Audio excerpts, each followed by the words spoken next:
కనీసం తమ్మిడి రూపాయి కూడా డబ్బు ఇవ్వలేదు. నిజంగా ఇంత దారుణంగా ఉన్న పరిస్థితులు బహుశా ఎప్పుడు కూడా చూసే ఉంటాం. ఆశ్చర్యం కలిగించే విషయం ఏమిటి తెలుసా, ఈ ఫ్లడ్స్ ఏదైతే చెప్తా ఉన్నారో, ఈ రోజు ఈ ఫ్లడ్స్ ఏదైతే కనిపిస్తా ఉన్నాయో ఇవి స్వయంగా మ్యాన్ మేడ్ ఫ్లడ్స్. ఇది మ్యాన్ మేడ్ ఫ్లడ్స్ అంటే దాని అర్థం ఏమిటి అంటే ప్రభుత్వం స్పందించాల్సిన రీతిలో స్పందించకపోవడంతో ఈ రకంగా అన్యాయమైన పరిస్థితి నెలకొని ఉంది. ఆలోచన చేయమని అడుగుతా ఉన్నా. ఇంతకు ముందు కూడా వరదలు వచ్చాయి, ఇంతకు ముందు కూడా ఫ్లడ్స్ వచ్చాయి. ఇప్పుడు పడిన వర్షం కన్నా ఇంకా ఎక్కువ వర్షాలు కూడా పడ్డాయి. కానీ ఏ రోజు కూడా మనుషులు చనిపోయిన పరిస్థితి ఏ రోజు రాలా. ఇంతటి దారుణమైన పరిస్థితులు ఏ రోజు లేవు. ఆలోచన చేయమని అడుగుతా ఉన్నా. ఆగస్టు 28వ తారీఖున బుధవారం నాడే బంగాళాఖాతంలో బంగాళాఖాతంలో అల్పపీడనం ఏర్పడతా ఉంది అని చెప్పి, వాయుగుండంగా మారుతా ఉంది అని చెప్పి 28వ తారీఖునే బుధవారం నాడే అలర్ట్ వచ్చింది రాష్ట్ర ప్రభుత్వానికి. 28వ తారీఖునే అలర్ట్ వస్తే ఆ అలర్ట్ లో గురువారం నుంచి వర్షాలు మొదలవుతాయి, చిన్నగా పడతాయి. శుక్రవారం సాయంత్రానికల్లా అది ఎక్స్ట్రీమ్ రెయిన్ ఫాల్ కింద మారుతుంది, శనివారం అంతా కూడా ఉంటుంది ఆ రెయిన్ ఫాల్ అని చెప్పడం జరిగింది. అంటే 20 సెంటీమీటర్ల పైచిలకు వర్షం పడుతుంది అని అంటే దాని అర్థం అది ఎక్స్ట్రీమ్ రెయిన్ ఫాల్ అని. మరి ఆ ఎక్స్ట్రీమ్ రెయిన్ ఫాల్ ఎక్కడ వస్తా ఉంది, ఏ మండలాలలో వస్తుంది అనే ఇన్ఫర్మేషన్ కూడా ఐఎండి ద్వారా మనకు ఇన్ఫర్మేషన్ కూడా మనకుంది. ఆ ఇన్ఫర్మేషన్ మనకున్నా కూడా 28వ తారీఖునే బుధవారం నాడే మనకి అలర్ట్ వచ్చిన తర్వాత కూడా మనం ఏం చేశాము అన్నది ఒక ముఖ్యమంత్రిగా రాష్ట్ర ప్రభుత్వంగా ఆలోచన చేయాలి. 28వ తారీఖున అలర్ట్ వచ్చిన వెంటనే ఆ అలర్ట్ లో ఎక్స్ట్రీమ్ రెయిన్ ఫాల్ పడుతుంది. ఆ ఎక్స్ట్రీమ్ రెయిన్ ఫాల్ మన దగ్గర మాత్రమే కాదు, ఆ ఎక్స్ట్రీమ్ రెయిన్ ఫాల్ మన దగ్గరనే మాత్రమే కాదు, కృష్ణా, గుంటూరు, వెస్ట్ గోదావరి జిల్లాలు మాత్రమే కాదు, తెలంగాణలోని ఖమ్మం, నల్గొండ జిల్లాలలో కూడా పడుతుంది అని కూడా చెప్పడం జరిగింది. క్యాచ్మెంట్ ఏరియా మొత్తం కృష్ణానది క్యాచ్మెంట్ ఏరియా భీకరంగా తయారవుతుంది అని కూడా ఆ రిపోర్ట్ లో చెప్పడం జరిగింది. 28వ తారీఖున వాళ్ళు అలర్ట్ చేసిన రిపోర్ట్లు. మరి ఒక వైపున ఏం చేయాలి ప్రభుత్వం అన్నాక? ఆల్రెడీ డ్యాములు చూస్తే శ్రీశైలము, నాగార్జున సాగర్, పులిచింతల డ్యాములు ఆల్రెడీ ఇప్పటికే ఫుల్ గా నిండున్నాయి. ప్రభుత్వం అనేది చేయాల్సింది ఏమున్నది? ఇరిగేషన్ డిపార్ట్మెంట్ తోనూ, రెవెన్యూ డిపార్ట్మెంట్ తోనూ, హోమ్ డిపార్ట్మెంట్ తోనూ రివ్యూ కార్యక్రమం చేసి ఈ రకంగా తుఫాన్ రాబోతా ఉంది, డ్యాములు అయితే పూర్తిగా నిండున్నాయి ఇప్పటికే. ఆ నిండు ఉన్న డ్యాముల పరిస్థితుల నేపథ్యంలో, తుఫాను వస్తా ఉన్న నేపథ్యంలో ఏ రకంగా దీన్ని డీల్ చేయాలి అని చెప్పి ఒక ప్రణాళికాబద్ధంగా ఒక కార్యక్రమం చేయాలి.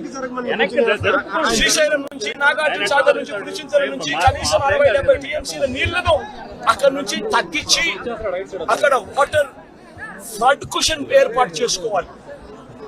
అక్కడ వాటర్ ఫ్లడ్ కుషన్ ఏర్పాటు చేయకపోవడం వల్ల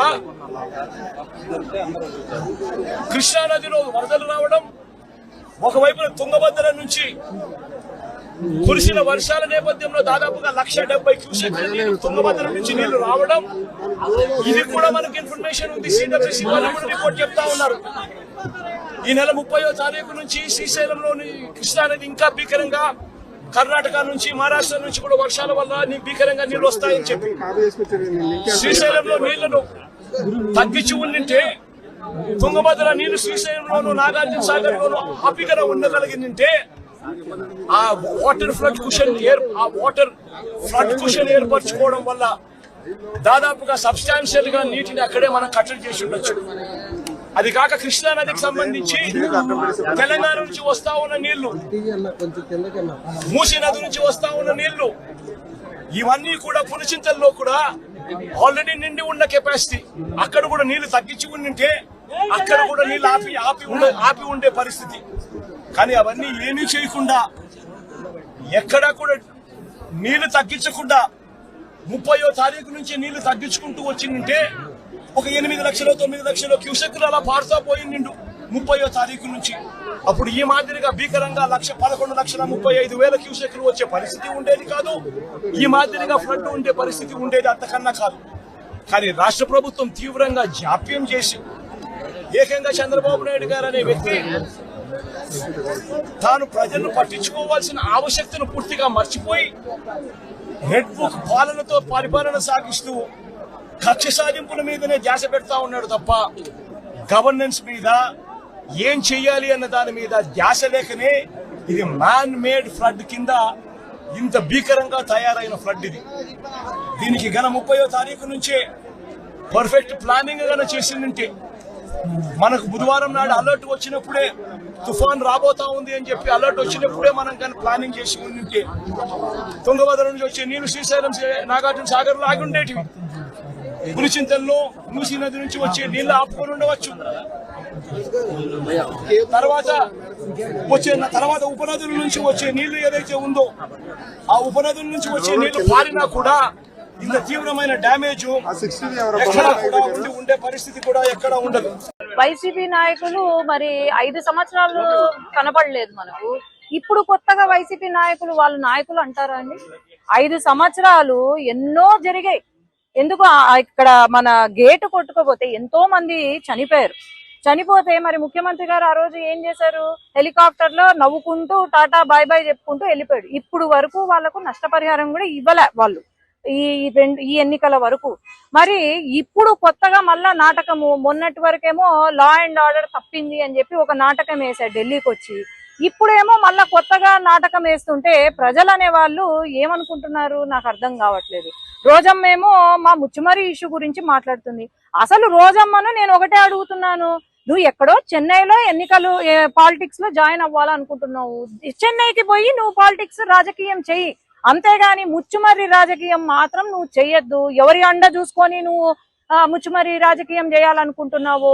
10 రోజులు జరిగిన వెంటనే మేము ప్రతి రోజు అక్కడే ఉన్నాము. అక్కడ ఎవరైతే ఉన్నారో పోలీస్ డిపార్ట్మెంట్ గాని మళ్ళీ పైన హోంమంత్రి గారు గాని అందరూ వచ్చారు. ఒకటే ప్రశ్న రోజమ్మకు, నీకు నిజంగా ముచ్చుమర్రి పైన ప్రేమ ఉండుంటే మరి నువ్వు వచ్చినావా? నువ్వు వచ్చి పరామర్శించినావా? లేకపోతే ఈ వరదలు ఏవైతే ఉన్నాయో వరదలలో నువ్వు ఏంది, నీ రోల్ ఏంటి? నువ్వు మేకప్ వేసుకొని అక్కడ కూర్చొని మాట్లాడడం కాదు, నువ్వు ఏం చేసినావు? కనీసం నష్టపరిహారం ఏమైనా 1 రూపాయి ఇచ్చినారా? లేదు. కానీ ఊరికే మాట్లాడడం కాదు. జగన్మోహన్ రెడ్డి గారు మరి ఆయన ఏం మతి స్థిమితం తప్పిందో మరి ఏమో అర్థం కావట్లేదు. నేను అదే అంటున్నా, వైసీపీ పార్టీ ఏదో ఆయనకు లండన్ లో ట్రీట్మెంట్ ఇస్తున్నారంట. ఆ ట్రీట్మెంట్ ఏదో లండన్ లో, ఆ పార్టీ కూడా లండన్ లో పెడితే బాగుపడతావు నువ్వు కూడా. ఎందుకంటే ఇక్కడికి వచ్చి రాజకీయం చేస్తే ఎవ్వరూ ఒప్పుకోరు, అది ఈ టైంలో. చంద్రబాబు నాయుడు గారు ఆయన ఏజ్ ఎంత అండి? ఆయన ఏజ్ కి మించి డే వన్ నుండి అక్కడ తిరుగుతున్నారు, రెస్టే లేదు. ఇంకా మేమైనా మాకు వరద తక్కువ ఉంది కాబట్టి మేమైనా రెస్ట్ తీసుకుంటున్నామేమో గాని అంత వయసులో పెద్ద ఒక ముఖ్యమంత్రి హోదాలో ఉన్న అతను ఆయన 24 గంటలు కష్టపడుతున్నారు, ఇంటికి కూడా వెళ్లకుండా కష్టపడుతున్నారంటే వీళ్ళు మళ్ళీ ఆయన పైన మాట్లాడుతున్నారంటే అసలు సిగ్గుపడాల వీళ్ళంతా. అదే గనుక ఈ వరద గనుక వైసీపీ హయాంలో వచ్చుంటే గనుక మరి ఏంటి పరిస్థితి? ఈరోజు వైసీపీ బోట్లు కొట్టుకొచ్చినాయి బ్యారేజ్ కి, ఎందుకు వచ్చాయి? ఇవన్నీ ఆలోచన చేయండి, ఎవరు దీని వెనకాలండి చేస్తున్నారు. అసలు ఈయనకు మ్యాన్ మేడ్ ఫ్లడ్స్ కి తర్వాత న్యాచురల్ ఫ్లడ్స్ కి కూడా తేడా తెలియని మాజీ ముఖ్యమంత్రి, పులివెందల ఎమ్మెల్యే, మరి ఆయనకు అసలు తెలివి ఉందా? ఏం లేదు. ఎవరో పక్కన పాపం సజ్జల లేనట్టున్నాడు, పక్కన సజ్జల లేరు, లేకపోతే వేరే వాళ్ళు ఎవరు లేనట్టున్నారు, ఎందుకో గ్యాప్ ఇచ్చినట్టున్నారు, ఆయనకి ఇష్టం వచ్చింది మాట్లాడుతున్నారు. దయచేసి తెలుసుకొని మాట్లాడండి, వీలైతే సహాయం చేయండి విజయవాడ ప్రజలకు. మీ వైసీపీ పార్టీ తరపు నుండి సహాయం చేయండి, అంతేగాని చిల్లర మాటలు, చిల్లర వ్యవహారాలు, చిల్లర చేష్టాలు చెయ్యొద్దు. ఆ రోజమ్మను పెట్టినారు, ఇప్పుడు ఆమెకు మేకప్ కే సగం టైం అయిపోతుంది. మరి ఆమె కూడా నోరు అదుపులో పెట్టుకొని ఆమె కూడా వీలైతే విజయవాడకు వచ్చి సహాయం చేయమనండి, మేము కూడా చప్పట్లు కొడతాం, అంతేగాని దీన్ని మటుకు పొలిటిసైజ్ చేయొద్దండి. అందరం కూడా వాళ్ళతో ఉండి మనం ఆదుకుందాము, హెల్ప్ చేద్దాం.